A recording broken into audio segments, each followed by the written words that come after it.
Hello, and thank you for joining me. My name is John Occhi. I'm a realtor with Keller Williams and the Excellence in Real Estate team.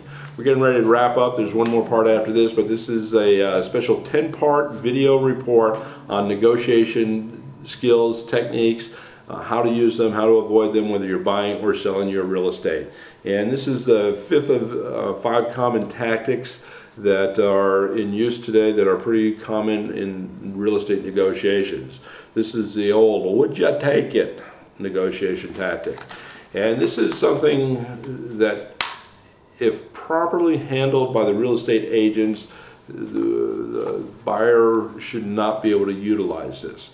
Now, real estate agents really like to keep the buyers and the sellers apart from meeting until the very end, but sometimes it just doesn't happen that way. Sometimes the buyer's there at open house. Sometimes the buyer, if they're using one of those discount brokers, they're holding their own open houses, which is never a good idea. They're they're there for the inspections. They just they want to make sure that the people moving in, they're nice people, and they want to tell them all about the little quirks and and the great little features, and people get really excited, and people get sad when they leave their house, especially if they've been there for a long time. They've raised kids are gone, so there's a lot of different issues at play.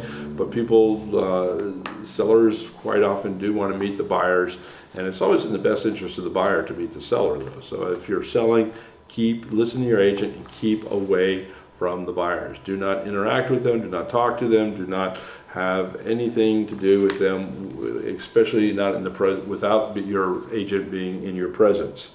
So, but what happens? Now you're the buyer, and let's say you're the buyer. You are able to get in contact with the seller, and you start to hobnob, and you really get along real well. It's your job to get along real well. You've got to be there and just really make an effort to make sure that they like you.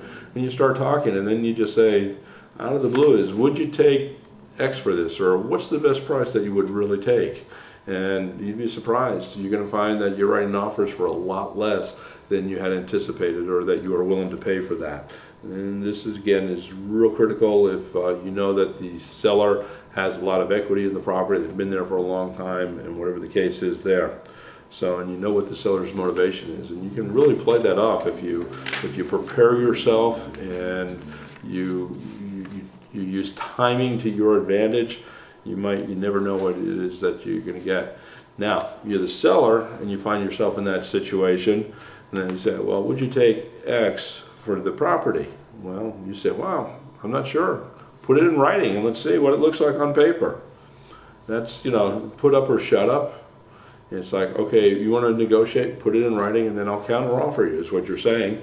And if it looks good, it looks good. But if there's any indiscrepancies, or some issues, some of the terms may be good, but others are not, this gives you the ability to go ahead and clean up the offer. Okay.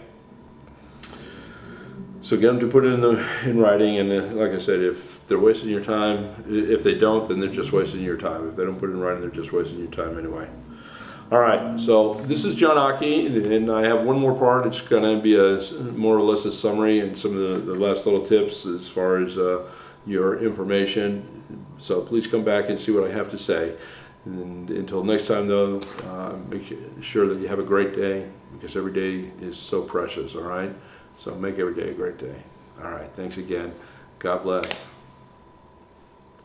Bye now.